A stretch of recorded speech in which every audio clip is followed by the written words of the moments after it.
Hello, my name's Roger Dove, and as many of you will know, I did a call out for questions on YouTube. You've sent loads. I love the idea of answering them, so I'm going to answer as many as I possibly can. Rico Fernandez, you ask, why do we use different colours for the caps? The answer is simple. Somehow I try to capture part of the story of the scent in the cap. So Oceania, of course, makes you think of the sea, so it has a blue cap. Amber oud, amber is golden colour, so we have this sort of honey colour crystal. For the men's fragrance is black, because I think it looks strong and virile, maybe. So that's the idea. You always get a little reflection of the story in the colour of the cap. The cap's the first thing you lift up, so it's like the introduction. It's like the jacket of a book. Tells you what the story might be you're about to read. Serge Munitz, you ask a question to do with IFRA. First off, everybody should get in their head that not just IFRA, you need to look at the European cosmetic regulation. It is more draconian. However, IFRA has been around since the 1970s, and our house has only been around for 10 years. So a lot of the legislation which was in regarding raw materials was well and truly covered before we started. The regulations are an interesting one. You also asked, do I think that companies would start spin-offs where they have unregulated products available? The answer to that is only a fool would do it, in my opinion. You have to think that they are the industry standards, they're the governing bodies. So if you launched a fragrance and you deliberately decided to avoid the rules of IFRA, and somebody ended up having anaphylactic shock, the first thing any barrister would turn around and say to the judge is, these people are reckless, they ignore the industry standards, they flout the rules, they flout the law.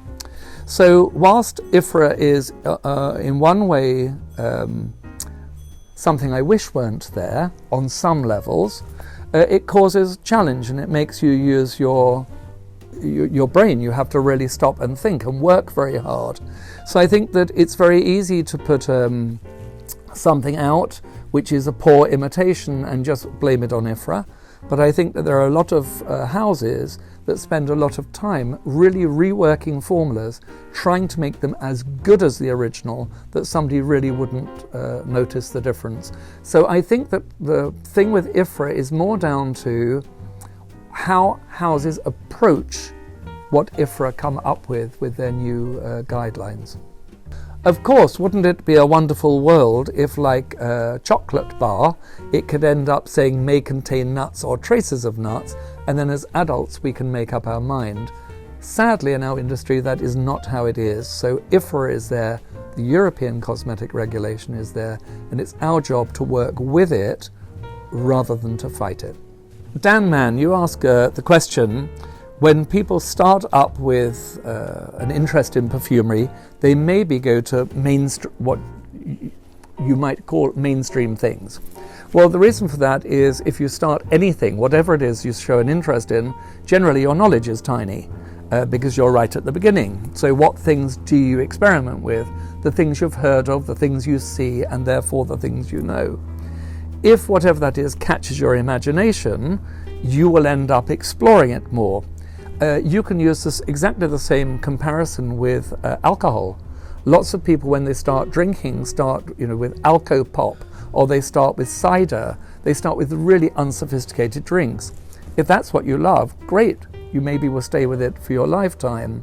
But maybe it encourages you to try something else. And as you discover something else, you realize there's more to discover. And I think it's really that. It's the thing of, as we understand, we develop a taste. As we explore, we develop that taste even more. And in the same way, you might end up deciding that you like whiskey, but you don't like gin, or you like a very rich white wine like a Montrachet, rather than a very, very light, dry wine like Sauvignon Blanc or something like that. We do the same with perfume. So it's why I've always said what makes a great perfume is just one that makes you happy. And the same is true with things we eat, things we drink, cars we drive in, and so on. So I don't know if that answers your question. The thing with the family, just specifically in case it's not clear, if we end up liking fougères most, or we end up liking chypres most, or ambers, it is no different to realizing you like red wine rather than white. You have to have tried both to be able to get to that decision. K.A., thanks very much for your comment that you found my explanation to do with carbon dioxide extraction interesting. We have to have our fingers crossed also that the chemists are wildly clever and can come up with new methods of extraction for us, because that will open the palette up. Asking about new natural materials that I found interesting, that I've discovered recently, there actually haven't been any, so I could pretend and say, oh, this, that and the other, but there haven't been any. But one thing that was very interesting, a project that I've worked on, which you'll hear about very, very beginning of next year, should be January. It's absolutely still COVID dependent because it's for a very particular country somewhere else in the world.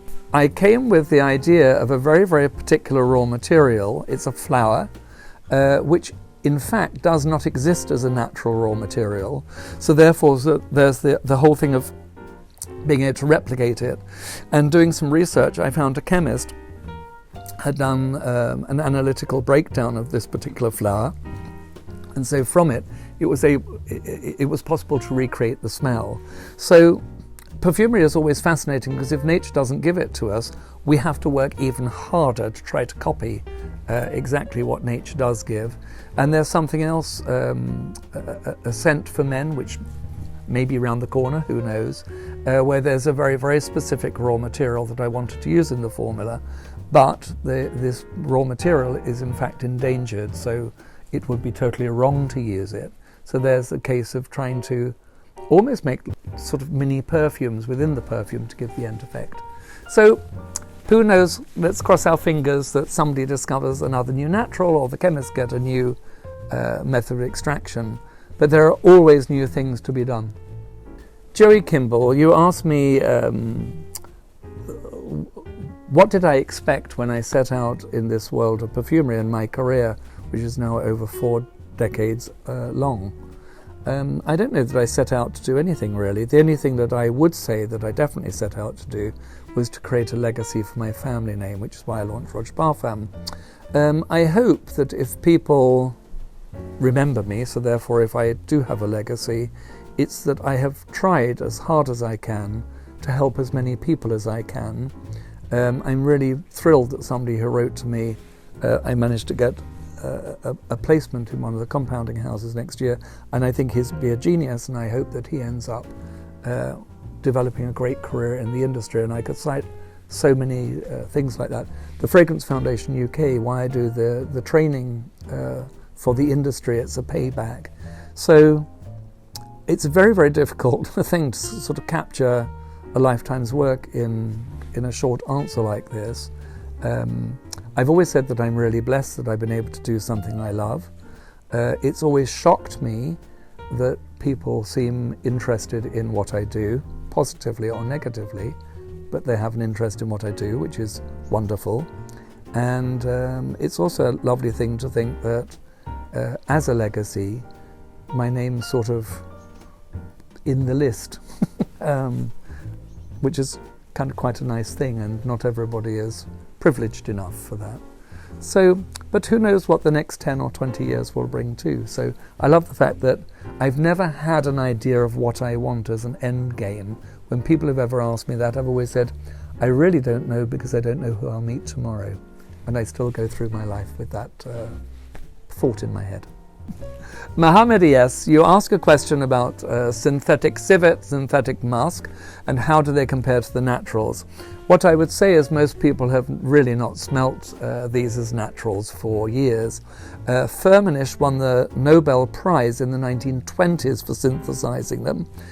So whilst modern life has made us change our approach to these raw materials because we understand that they're not ethical to use anymore, many houses never use them anyhow because the supply has always been so small and scarce. So for rarity, they've always been very, very difficult. In the end, I have smelled all of these materials as naturals, and a lot of the synthetics are very, very close to them. But what I would say is most perfumes that you most likely have ever smelt that say they contain civet or they contain musk, castoreum. Most likely what was in there was always synthetic. Abel Castro, you'll say that you've just recently got into niche perfumery, and you ask the question, is it common for niche scents to smell sometimes like designer scents? I think that really gets down to the houses. It's a little bit like you can go into a high street store and see, really, really commonplace high street store, and see something which was inspired by a great designer. When you really look at them, you end up seeing the fabric is different, you see the cut is different, the finish is different, but the inspiration has come from one to the other. So I would say that most niche brands, the majority of them, I'm sure, are going to want to make their own mark in the marketplace, because it's a very crowded marketplace. And if you end up making things that just smell like other stuff that's in the market, you're not really likely to succeed. And also with the online community the way it is, the moment somebody makes something that smells like something else, a whole story will start about that. So I think that things wouldn't survive. PJ Fragrances, you asked the question, heaven forbid, if my own scent, Roger Haute Luxe, didn't exist, what might I choose from my creations to wear to a wedding? It's very simple. It would be Great Britain. I love the leather note in it. I love leather. I love the fact that the leather in Great Britain is very commanding, but at the same time it's very soft. And I like how I wrap the violet up in the leather. So nothing's quite what you think it is. And I like that. Nice. Ramsey, you've asked a lovely question, which is that you personally have found that during lockdown, fragrance helped you escape. It was something that you ended up using in ways maybe you hadn't used before. And how do I think that will influence the industry? I think that many people, it was a big surprise. I mean, I had certain interviews with journalists who made the presumption that sales of perfume had slumped, which isn't true. The sales of perfume were at their strongest during lockdown. It is this thing, that little ritual, that little moment for yourself helped us escape a very ugly world. So whether that was that it took you on a holiday, it took you to somewhere you love that you can't visit, memory of somebody who was special to you. So I think that for many people, they maybe have got into the habit of wearing perfume, which they got out of, which maybe surprises them, because lots of people would have thought they wouldn't wear perfume at home for their own pleasure. Lipstick sales really suffered, I know that, but perfume sales soared. And I think it is this thing I've always said, perfume is the most wonderful accomplice because it's always kind to us. I've said that throughout my working career, and I think during lockdown it proved it more than ever. Khalid, you asked the question, what is my thought when somebody compares this perfume to that perfume, comparing two different works from two different houses? I would say if you look historically through perfumery, and in fact I wrote it in my book, when you look at the work of Jacques Guerlain, you'll see the inspiration from Coty. The perfumes are different, but you'll see how one creative person inspired another creative person. And I've said it before, but you can see it with art. You'll see that this artist was inspired by that artist. Doesn't mean they're copying it, it means they've used it as a source of inspiration. And I think you can, with all creative art, it's always been that way. Somebody pushes something in a new direction, we all look at it. I've often spoken about the classics. There are so few classic perfumes. Just because a perfume's old doesn't make it a classic. The classic is the first of its type, the benchmark, the scent that every perfumer refers back to because it is the best of its type. But then, using that as an idea or understanding an idea, you go off in your own direction. So, of course, some consumers might see similarities, but other people, if they take the time, will also see the difference. Gary Wallace, if I understand your question correctly, you ask when the creative process is finished, what do I do? Do I ask other people their point of view, or do I just say this is the perfume, off we go? We have always, I've decided the perfume's done, and we've launched the perfume that way. I of course give it to my co-directors to smell because I want to hear people's opinion, but we've always launched perfumes that way. As our brand changes and the market changes and people's expectations change, I of course look for people's comment. So it's very interesting when you smell a scent on somebody's skin. Perfume only comes alive when it's put on the skin. So I would generally ask people in my office, I would ask them, can I have your wrist and spray, sniff and spray. I often have days like that. And I will listen to people's feedback and make modifications. In the end, a scent is about something which appeals to people rather than something that appeals to my ego. Liam Godfrey, you asked the question, how much importance does the packaging play in people's perception of a scent? Well, I'd say that a lot. If something looks horrible, you wouldn't pick it up in the first place. I think the importance is making the connection between the package and the scent inside.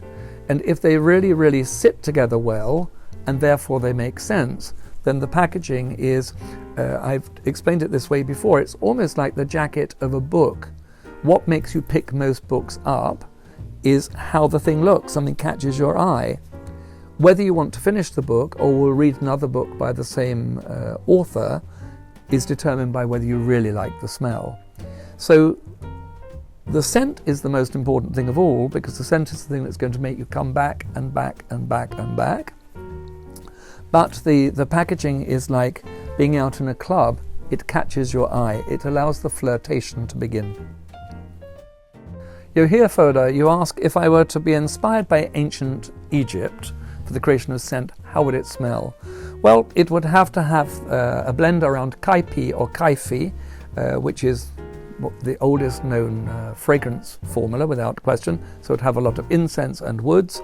It would have to have papyrus in it, and without question it would have lotus. So something woody, resinous, and to our nose today quite exotic. The BTG88 asks, is there any raw material that's been banned that I wish that I could use? That's very difficult, because I think that I generally have gone through my life always as an optimist, and anybody who knows me that way.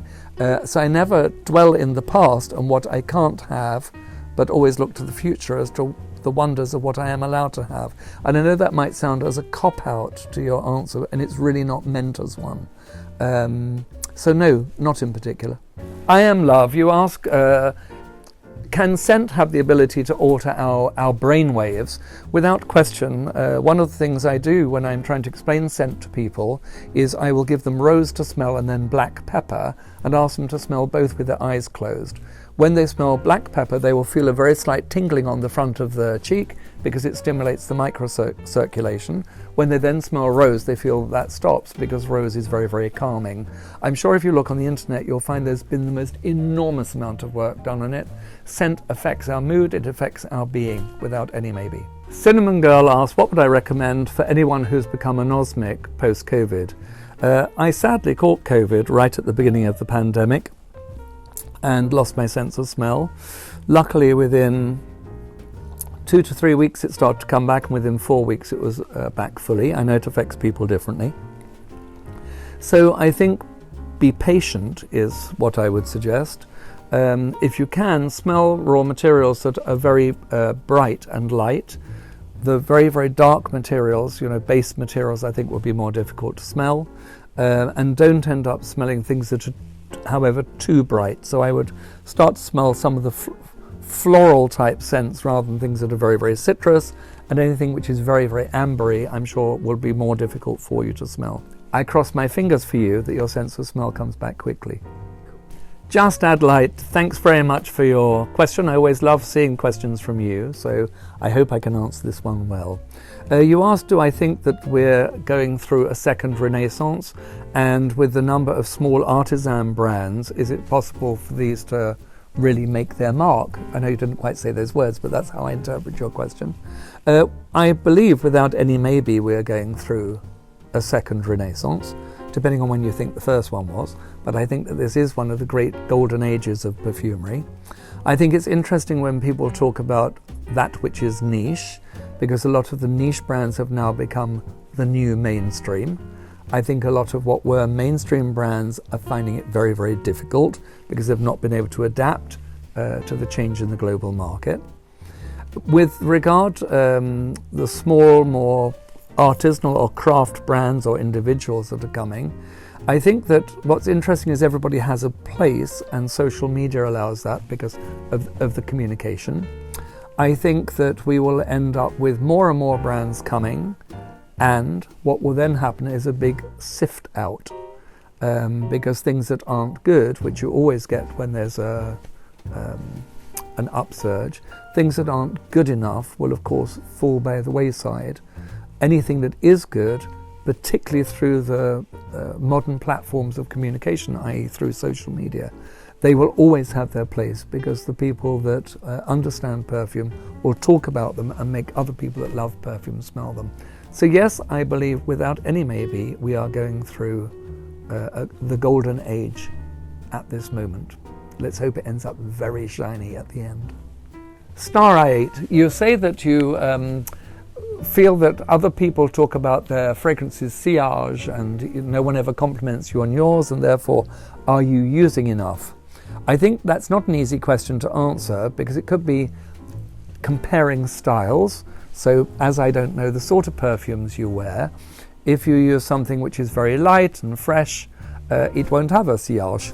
So only when people get very, very near you. So it could be the style of perfume. The more, speaking very simplistically, the more base materials and deep base materials, so the more mossies, woods, amber notes, vanillic notes, the more the scent is likely to hold in the air and give you this silage. The volume of scent there isn't a right or wrong for. People often say to me, how much should I wear? And I think that you put perfume on and then you end up feeling, is it right for you? So, you know, I personally, I'm sure, put on about 15 sprays of fragrance, and I never reapply it during the day. And if I go out in the evening, people will comment on it. If I only wore 3, then maybe no one would smell it. I don't know, but it's what feels comfortable for you and the style of the scent. So what I'd suggest is experiment. Try with the fragrances you love, put a little more, see if you get the comment. If you still don't, then you maybe need to look at the style of fragrance that you like and alter the style, something with a richer base. Nalbadian 97, you ask a question to do with where raw materials sit in a fragrance structure or formula, and you make comment bergamot is normally seen as a top note, can it not be a base note, for example? Where a raw material sits in a structure is down to how volatile the raw material is. So when you take citrus materials and put them on your skin, the molecule is very, very volatile, and therefore it evaporates quickly and doesn't last long, which is why it's a top note. You have something in perfumery construction called the evaporation curve. It's something most people don't really refer to, and where a raw material sits on that evaporation curve is determined by time. So you can't put vanilla as a top note, because vanilla ends up lasting for hours and hours and hours on the skin, and therefore it always sits in the base.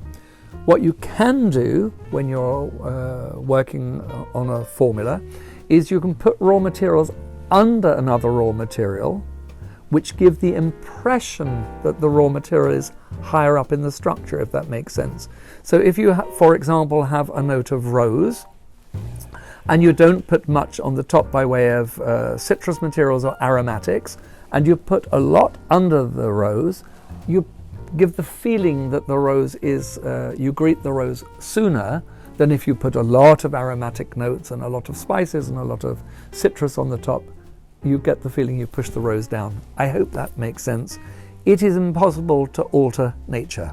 We can't make a citrus material last all day on the skin. Natural citruses don't do that.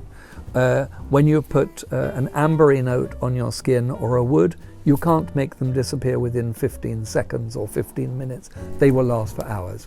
So bergamot will always be a top note, vanilla will be a base note, and we can just play around to try to skew them to give us lots of lovely different effects.